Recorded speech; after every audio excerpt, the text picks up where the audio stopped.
Prime Minister then joined Trump at a rally aboard the USS Washington, where she got to hear him just rambling to our troops on a range of subjects, including magnets. He hates magnets. He hates magnets, windmills, and sharks. But he loves steam.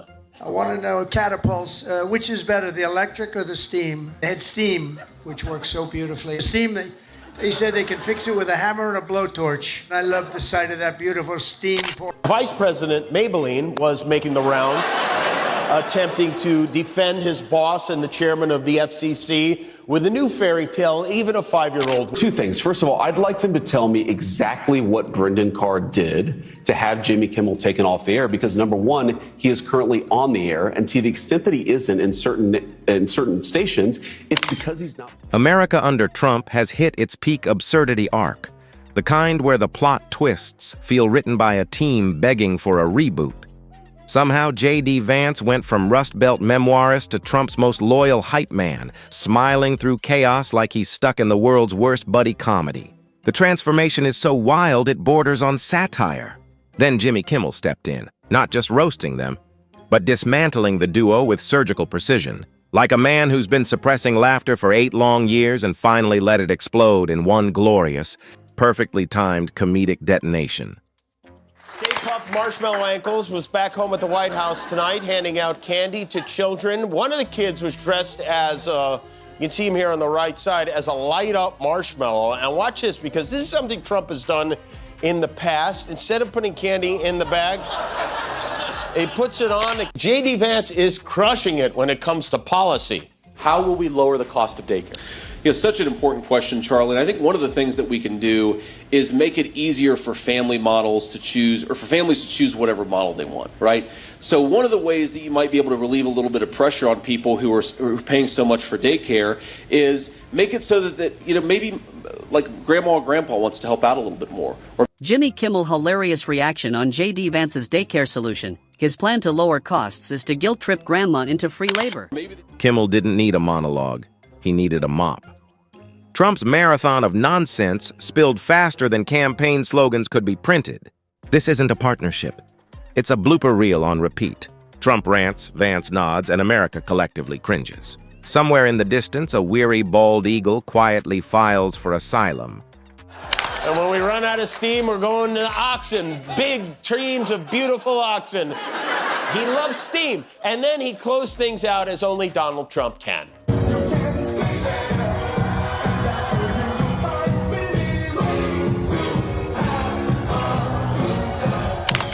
J.D. Vance has turned into the human version of a campaign bumper sticker left on too long, faded, peeling, and strangely proud to be stuck to something sliding downhill.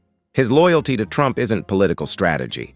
It's pure devotion. He seems to believe that standing beside chaos will make him look like order. But instead of rising, he's sinking, smiling all the way down like a Titanic passenger, insisting it's just a luxury cruise. I have some good news for you, J-Dog. We're back on all the stations. And every home, every bar, every strip club, and every prison in America. But, sorry, I didn't mean to interrupt your bullshit. Go on. There's something else that's important here, Laura, which is that these broadcast companies, ABC, NBC, CBS, they enjoy the public airwaves because... Kimmel caught it instantly. He didn't just notice the hypocrisy, he showcased it like a late-night infomercial.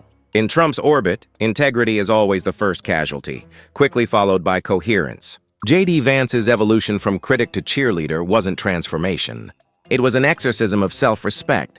He traded spine for spotlight, conviction for convenience, and now basks in applause from a crowd that cheers for anything wrapped in a red tie.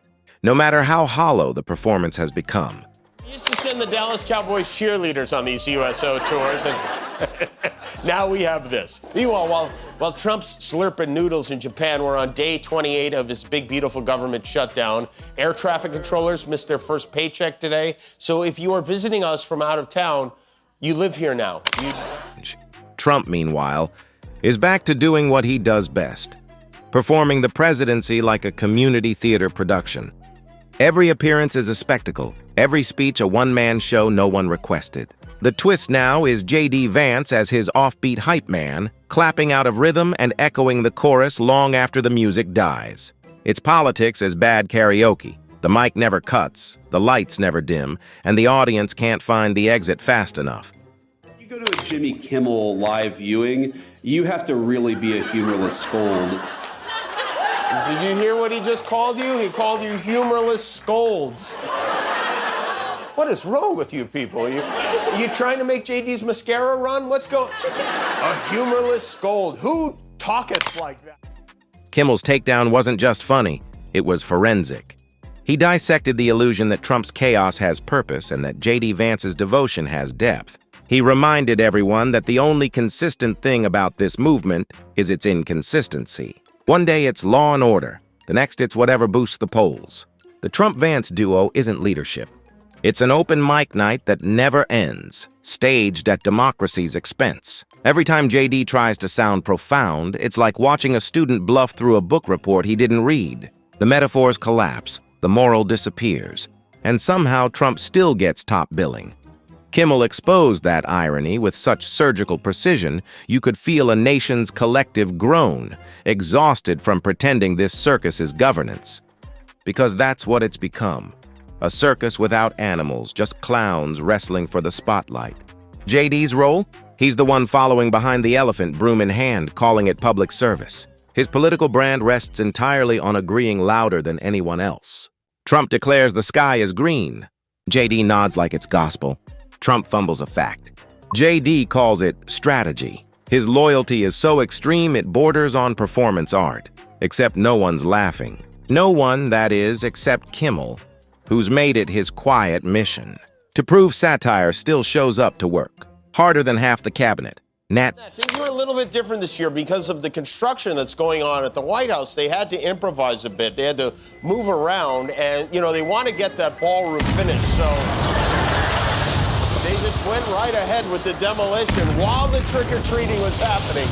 The kids had fun, though. The Department of Agriculture was there, and kids love that. Handing out mini pumpkins, and the U.S. Postal Service was there with a Be Best postcard station. They gave the children Be Best postcards. I didn't know The funny part is that J.D. Vance once styled himself as the rational Republican, the bridge between populism and sanity. Now he's burning that bridge and roasting marshmallows over the ashes. Trump doesn't just attract loyalty.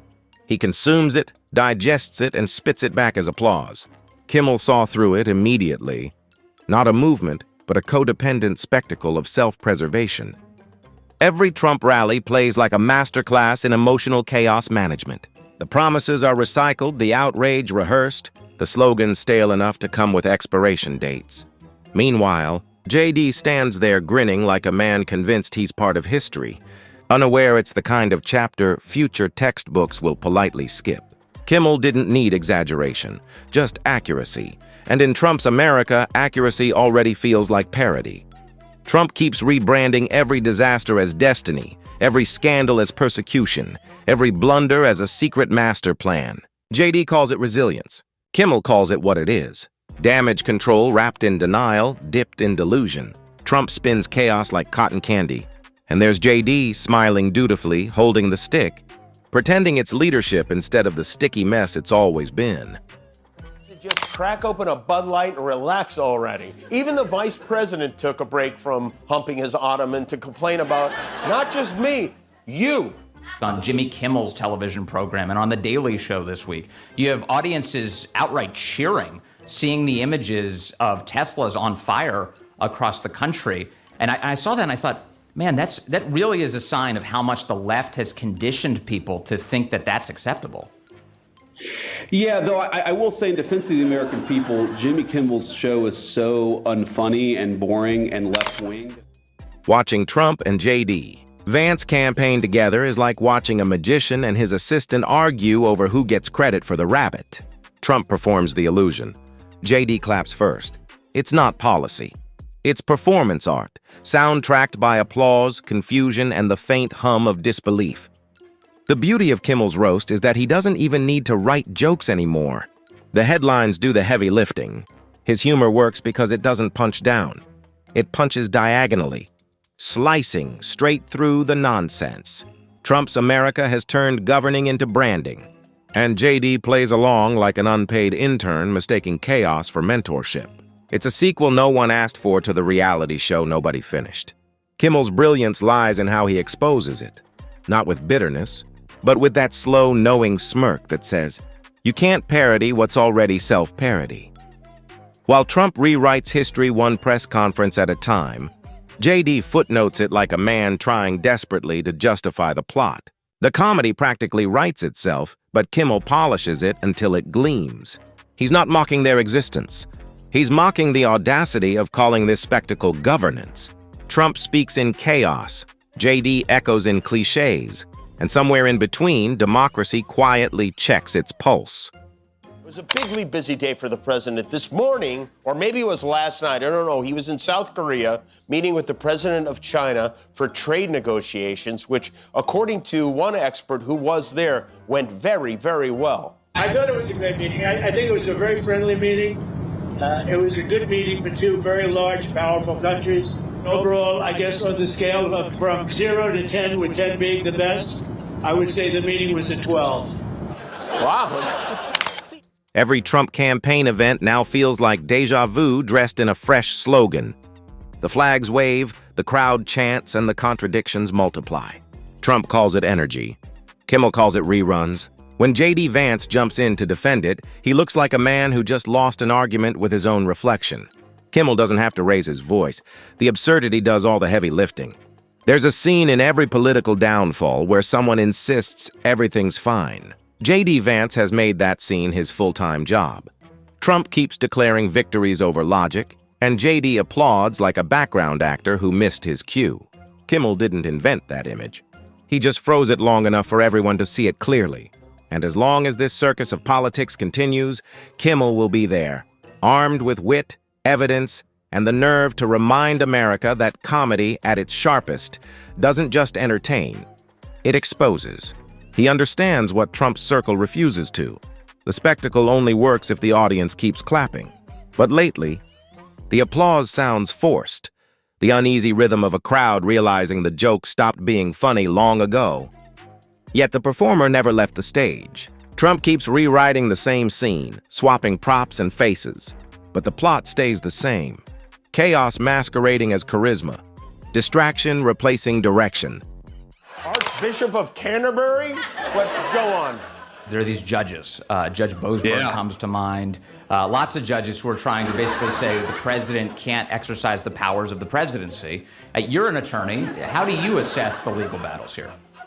Yeah, I bet all those judges are huge fans of Jimmy Kimmel, by the way. But I think, Vince, that, one, we have an appeals process. Good one, JD. You sure? Kimmel dismantles the illusion with surgical precision. He doesn't need to shout or embellish. He simply holds up the mirror, and the reflection speaks for itself. What's left isn't a movement but a rerun of delusion dressed as destiny. Every time Trump stumbles through another press spectacle, Kimmel is there to underline the irony, exposing how absurdity has become the new normal and shamelessness, the new standard. This isn't politics anymore. It's performance art gone rogue, a presidency parodying itself. With Trump doubling down on chaos and J.D. Vance playing the obedient understudy who never questions the script. Kimmel doesn't exaggerate because he doesn't need to. The truth already drips with comedy. The tragedy is that the country's stuck watching a drama it never auditioned for. Every scandal, every meltdown, every headline a cliffhanger that never resolves. Trump calls it momentum. Kimmel calls it motion without meaning. And that's where his brilliance lies. He turns political absurdity into punchlines that land harder than policy ever could. His humor isn't a distortion of reality. It's a reflection of how reality has outpaced satire itself. The world has become the setup, and Trump, ever unaware, keeps delivering the punchline, never realizing he's the joke everyone already gets. Trump visited several countries in Asia, Malaysia, Japan, South Korea. He avoided Vietnam just for old time's sake. But the big event was his sit-down with Xi. Just before their talk, Trump sent China a message. He announced that he's ordered the Pentagon to start testing nuclear weapons again. And that's right. If they won't give him the Peace Prize the regular way, he's going to take it by force. Reporters on Air Force One asked him why he decided to do this and why he decided to do it right before he met with the Chinese. And his answer was basically, I did it because they did it. With others doing testing, I think it's... He exposes how the brand of Trump's America has become a franchise of chaos, where loyalty is measured by how loudly you echo the absurd and how eagerly you ignore the obvious. Every contradiction is an opportunity to prove devotion, and every failure is spun as someone else's fault. Kimmel's comedy slices through this haze of blind allegiance with surgical precision. He understands that the moment laughter stops, the danger becomes real. In this landscape, laughter isn't just amusement, it's resistance, the last weapon left when reason ceases to function. The brilliance of Kimmel's approach is that he doesn't try to outshine the chaos. He simply lets it speak for itself. His delivery lands because he treats the absurdity with the only respect it deserves: mockery. That's how you dismantle a cult of personality, not by debating it, but by deflating it. Trump's presidency has evolved into a case study in branding over governing. Every controversy reframed as courage, every mistake rewritten as media sabotage, every misstep blamed on someone else. Kimmel doesn't need to invent punchlines. He just watches the spectacle implode under its own weight. In Trump's America, applause has replaced accountability. Every performance is followed by denial, every contradiction by spin. Truth isn't buried, it's simply overshadowed by louder lies. And yet amid all that chaos, humor persists, not as escape, but as clarity. Kimmel's satire doesn't soften the blow, it sharpens it. He reminds the audience that mockery isn't cruelty when aimed at power. It's survival. In a world where spectacle has replaced substance, where personality masks incompetence, and where chaos is celebrated as charisma, Kimmel proves that comedy can be both mirror and scalpel, revealing what reality tries to hide.